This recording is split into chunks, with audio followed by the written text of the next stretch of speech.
when we are given the opportunity to serve Mother Africa, we milk her, we bleed her, we steal from her, and what we take from her, we take to Europe, we take to Dubai. When we are given the opportunity to serve in different capacities as our ministers for health, we say all the beautiful things about the local hospitals, but even as much as a cough takes us out to Germany, we who are presiding over our ministries of health.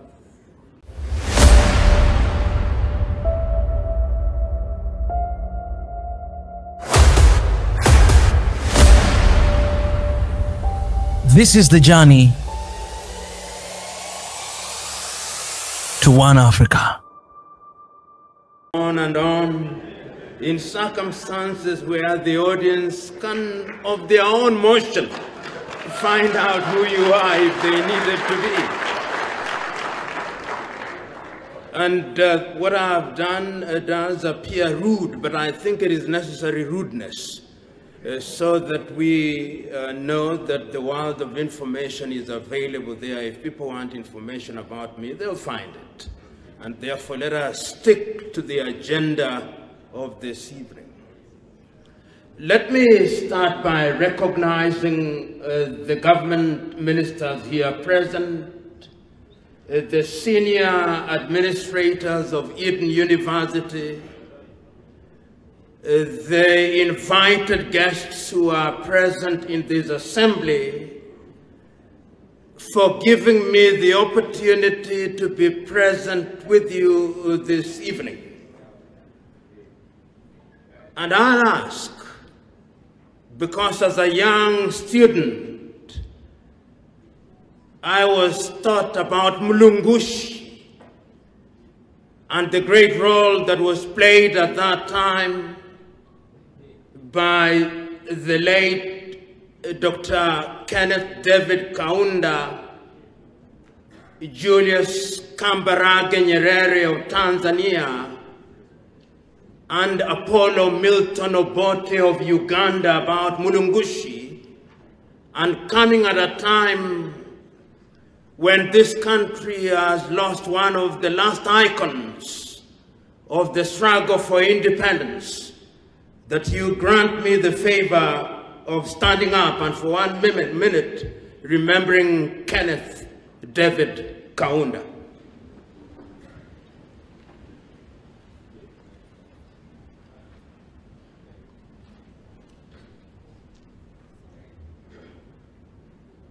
Thank you very much. Ladies and gentlemen, I've been asked to talk about the state of democracy in Zambia. And this invitation comes at a time when Zambia has gone through an electoral process which has produced its 7th president since she regained her independence.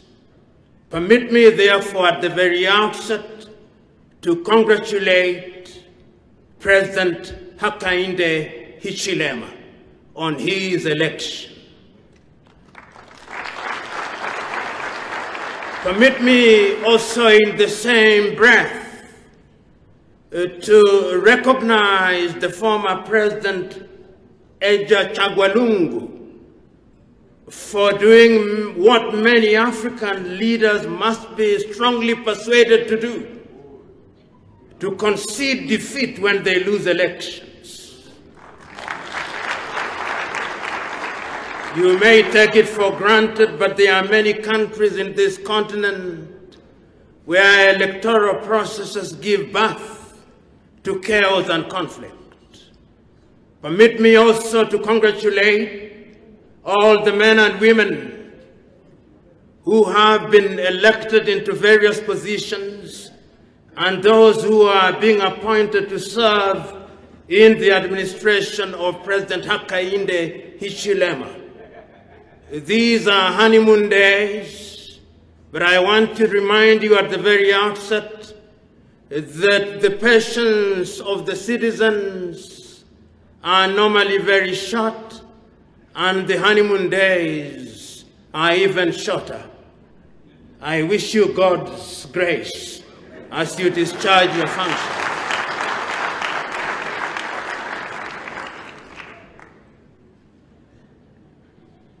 When one is invited to talk about democracy in Africa, one must contextualize one's assessment of democracy.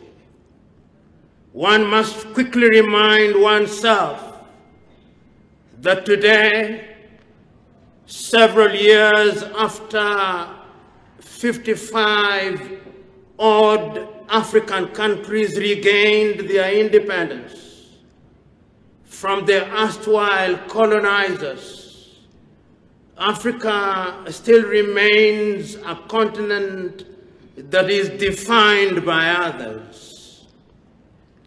We remain a continent which European powers define casually as Francophone, to mean former French colonies, casually as Anglophone, to mean former British colonies, Lusophone casually, to mean former Portuguese colonies.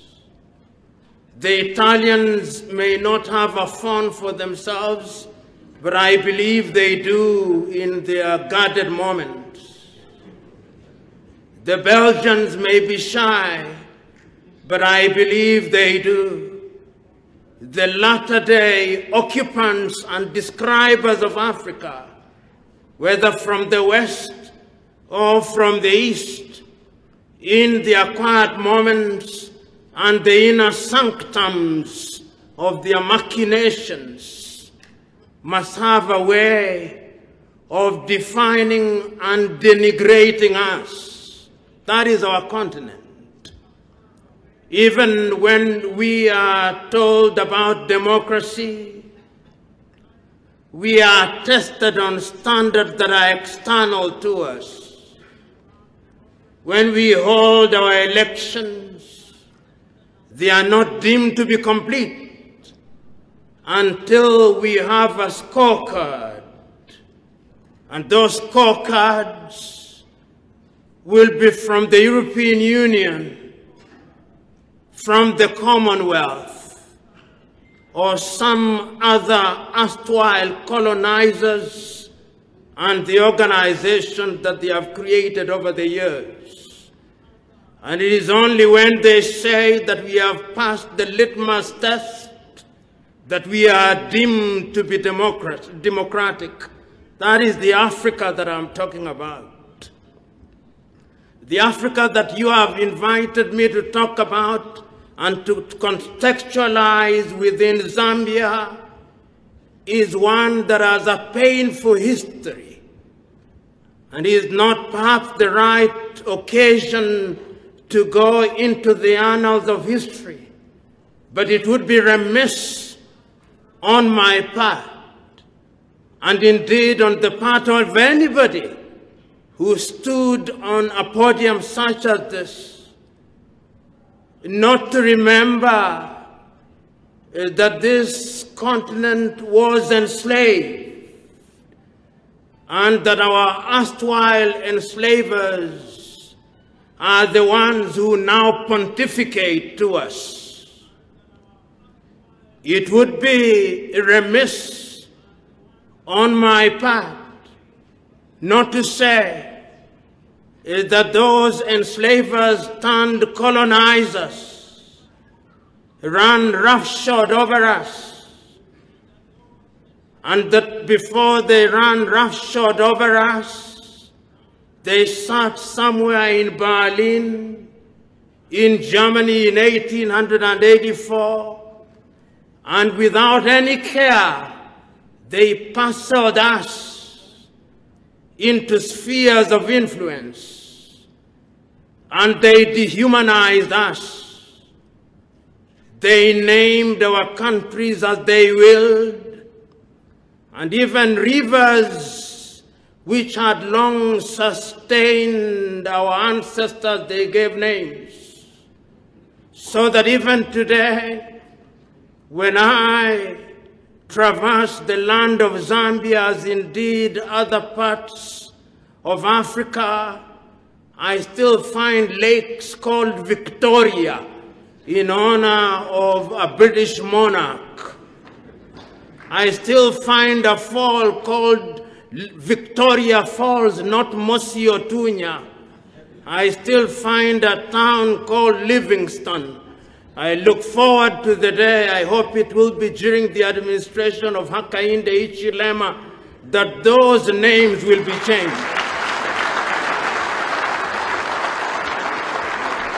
And they did not stop there. After they had parceled us out, they took away our artifacts, and they took them to European museums, and they are still there.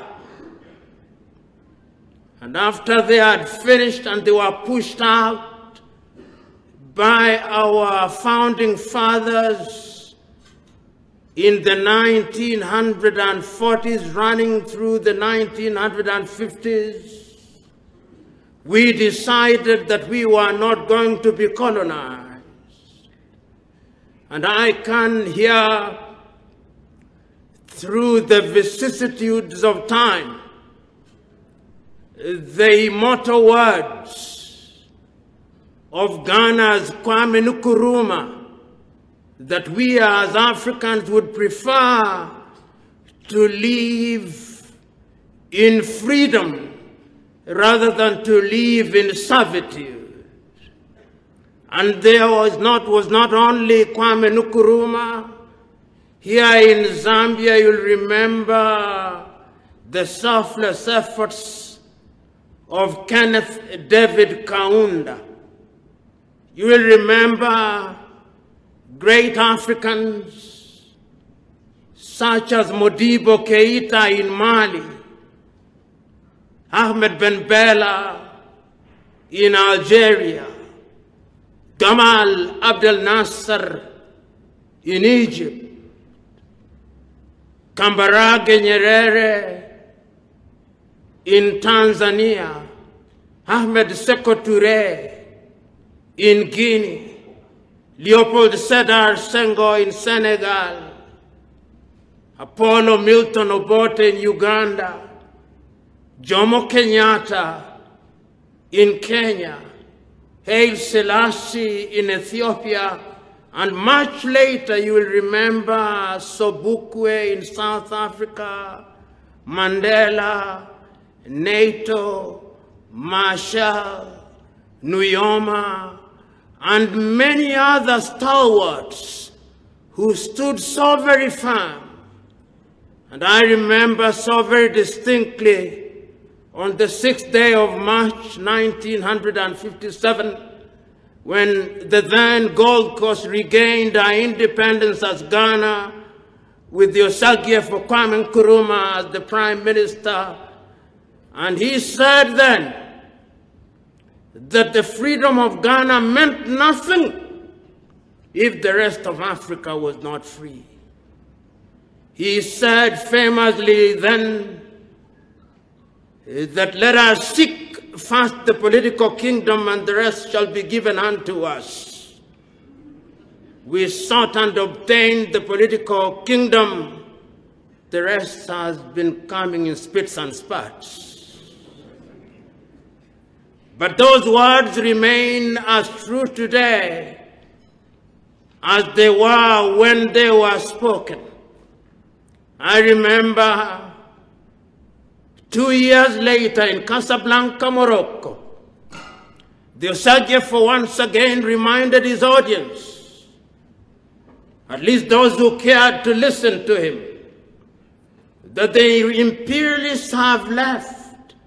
But remember that the imperialists like the cheetah before it, never changes its spots. He may wear different masks, but he changes not. Kwame may not have been a prophet, but his words have been fulfilled over the years. 3 years later, on the 25th day of May 1963, in Addis Ababa, Ethiopia, if possessed, he told those who were present, if we do not unite now, if we do not live with a single government now, if we allow our little countries to be the basis of our organization, then let me tell you, in a few years, a new order will have come into place. The neocolonial project. It will be more dangerous, more rapacious, more pernicious, and all of us will pay. Once again, he was right.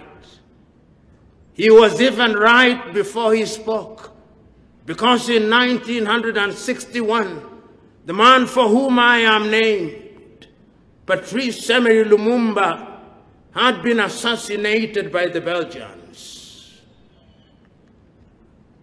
2 years later, Sylvanus Olympia of Togo had been assassinated.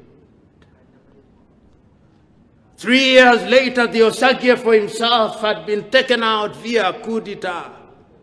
1 year later, in 1967, Nnamdi Azikiwe had been taken out, and Abubakar Tafawa Balewa and the Sordona of Sokoto, Ahmadu Bello, had been removed from power. Many followed. Ahmed Ben Bella followed. Modibo Keita followed. And those who remained, it was not for want of effort on the part of the erstwhile colonizers. Coup d'etats became as frequent as breakfast in Africa. That is the Africa that you are asking me to talk about. The French appeared to leave, but they did not leave. They were always there. They formed an organization of former French-speaking countries. The British appeared to leave, but they did not leave. They formed the Commonwealth of Nations, of equal nations, but whose permanent head is the British monarch. Equal nations. The Portuguese stayed a little longer. And you here in South Africa knew that the apartheid regime stayed even longer. And you knew that it took bombings here in Lusaka for Zimbabwe to be freed and for Namibia to be freed. That is the Africa that you've invited me to talk about. That Africa is an Africa that continues to suffer. That is not to say that there are no good things that are coming out of her. Remember that the post-colonial African nation is not old. Ghana only regained our independence in 1957. That is slightly over 60 years ago. But look at how our continent, our Africa, continues to be a laboratory for all manner of experiments. I remember in the 1960s, the leaders of the day said, we cannot afford the luxury of multi-party states. And they had their arguments and they had their detractors.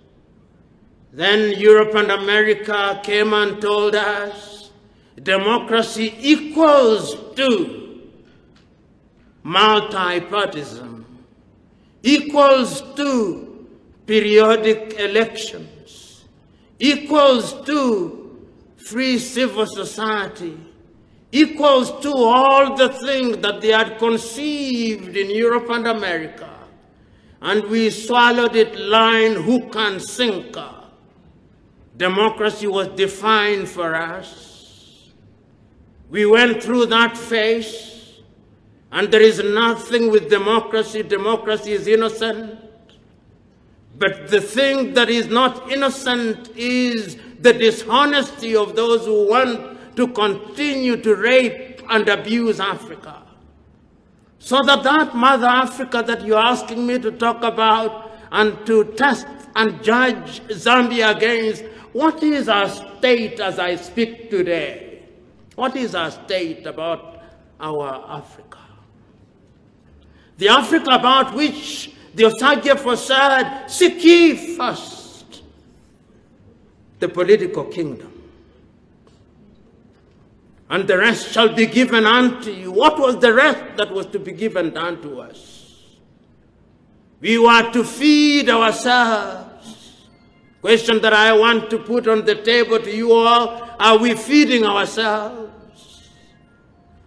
We were to eliminate ignorance, and we have many universities today. Have we eliminated ignorance?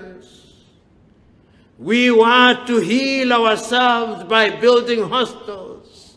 I'm speaking at the time of a pandemic, and we are receiving all manner of vaccines.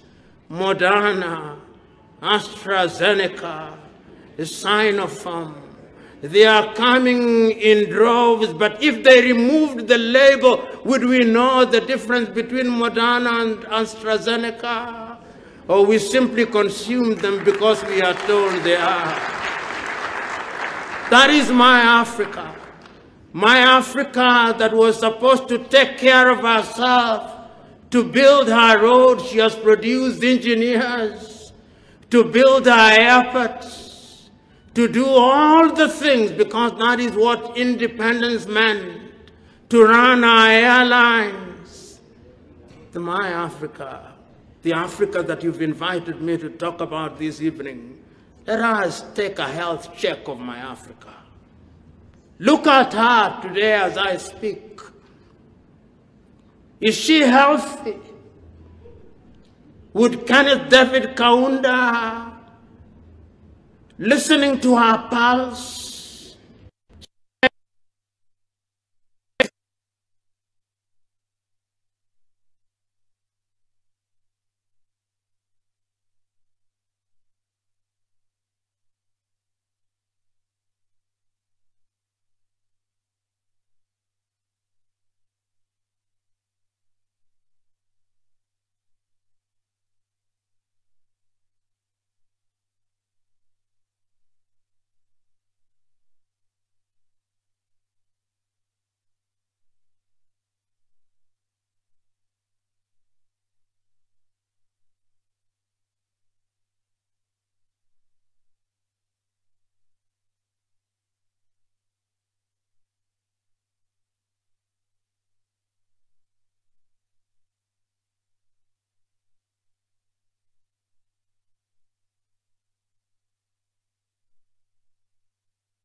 are available at Eden University main campus and at the Great East Road campus. For more details, please call 0977 302102 or 0955 000 367 or 0979 172078. Eden University, your dream university. On the 25th of September 2021, at the Mulungushi International Conference Center, Eden University presents a public lecture with the topic of discussion, Is Zambia What have you done to me? Particularly those of us who have had the advantage of education. When we are given the opportunity to serve Mother Africa, we milk her. We bleed her, we steal from her, and what we take from her, we take to Europe, we take to Dubai. when we are given the opportunity to serve in different capacities as our ministers for health, we say all the beautiful things about the local hospitals, but even as much as a cough takes us out to Germany, we who are presiding over our ministries of health, we say there is something called free education, but we dare not take our children to those free education things that we preside over. We want to build roads, and we have faculties of engineers, complete with PhDs and professors, but we go to China to bring a diploma holder to tell us how to build roads. Ali Mazrui was right. We consume what we do not produce and produce what we do not consume. Mother Africa is asking us awkward questions.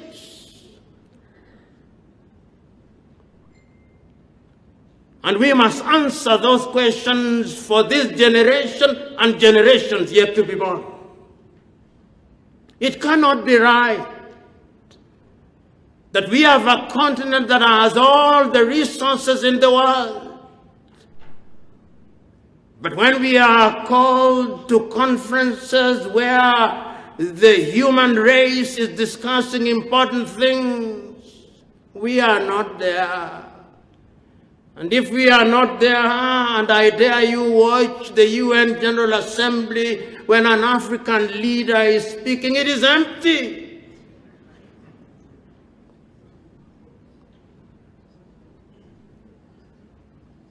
When we are invited to the G20, you never see the African leader after the photo opportunity.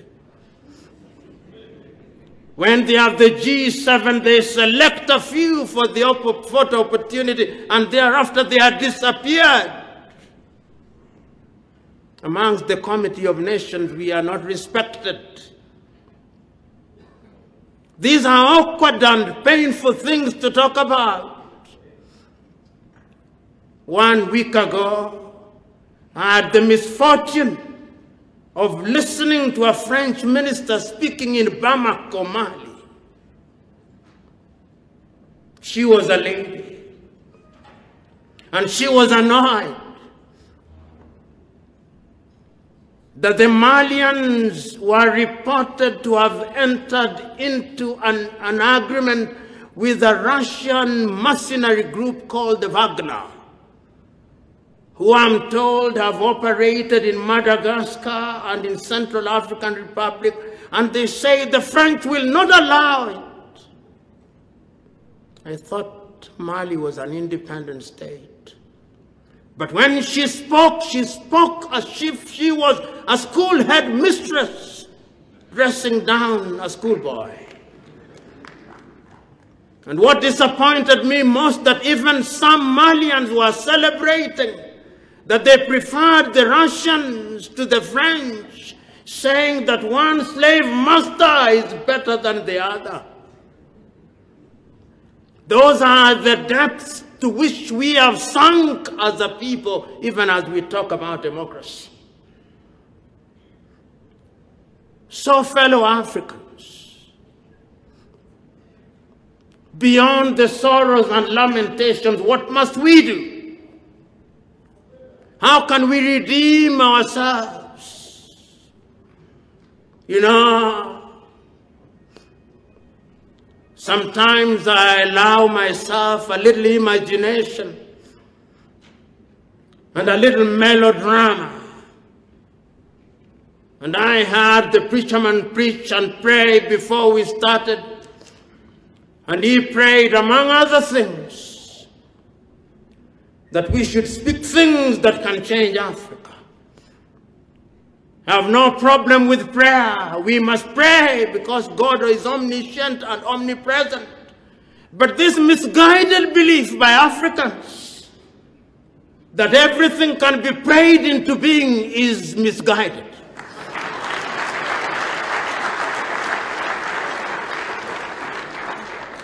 The things that require technology will be earned by technology, not by theology. And the sooner we realize that, the safer we are. The last time I checked, even when Christ was asking or healing people, he told them to do something about it. And the last time that I checked, there is a sense in which there must be effort on our part. Fellow Africans, the time has come that we must exorcise the ghosts of low self-esteem. I know the world is a global village, but if globalization means we are dehumanized, then to hell with globalization. If globalization means that the Chinese must come into Africa and take everything, then to hell with globalization. If globalization means that the Americans must come here and tell us the difference between our left and our right hands, then to hell with globalization. We know what our left hand is, and we know what our right hand is. So is Zambia democratic. So has Zambia done well. Because amidst all this gloom, sometimes we think that Africa is not doing well. Africa is doing reasonably well, even in the face of those problems. Sometimes Europe behaves as if she is Shangri-La, El Dorado, the land of God. No, she's not. The Europe that we are talking about, during my lifetime, I've seen the Soviet Union break up into little countries. They have their own problems. As I speak to you now, they are fighting in eastern Ukraine, and I've seen the Azerbaijanis and the Armenians fighting. They are not immune. Conflict is universal, so let not your spirit be dumbed as if Africa was the only theater of war. They have their own wars. Even in Asia now, ask them what is happening in Myanmar, ask them what is happening in Afghanistan, in Pakistan, and in all those stands that are to be found in that part of the world. Ask them what is happening there. We are not the only ones who are going through this pain. If you go to Latin America, ask them what is happening in Nicaragua, what is happening in Venezuela, what is happening in Colombia, what is happening in Chile and Argentina and in Brazil. They are also going through the same problems as we are going through. And if you doubt that they don't know how to handle elections, you just have to see the last election that they were handling in the United States. If we had a problem with counting in Africa, so you see how they too had problems of counting. And it did not start there. If you go down a little bush too, and I'll go, even they had difficulties in counting. So it is not as if we are the only ones who have these problems. We have our own problems, and what we are telling ourselves is that the time has come for us to solve our problem. And don't you be cheated that the Arab world has no problems of our own. See what is happening in Syria, see what is happening in Iraq, see what is happening in Yemen. They have their own problems. We can do it. And Africa has a few gems. When I look at Africa, Zambia has demonstrated to the world, not once, not twice. You know, on that day, for historical reasons and for many reasons, which I'll refuse to explain even if I'm asked to, when I saw Kenneth David Kaunda losing the elections, it was painful. But that is not what was great about it. What was great about it is that he conceded defeat. And what was great about it is that historians now record that when they look for accounts that he held, that the much that he held in accounts anywhere in the world was the equivalent of 8,000 United States dollars after 24 years in power. If I was the Catholic Pope, I would have made him Saint Kenneth David Kaunda. And they did not stop there. You had another leader in Chiluba. You have done it 7 times. Then you had Levi Mwanawasa. Then you had Rupia Banda. Then you had Michael Sata. Then you had Egja Chagwa Lungu. And now you have Hakainde Hichilema. And the last time I checked, none of them has run out of the country. They are here. That is the beauty of it. Zambia is doing well. And it's not only Zambia that is doing well. In Namibia they are doing well. Sam Nujoma is there. Hifikepunye Pohamba is there. And if you go to Botswana, Kwet Masire is there. Ketumile Masire is there. Ian Kama is there. Beauty itself in all its splendor.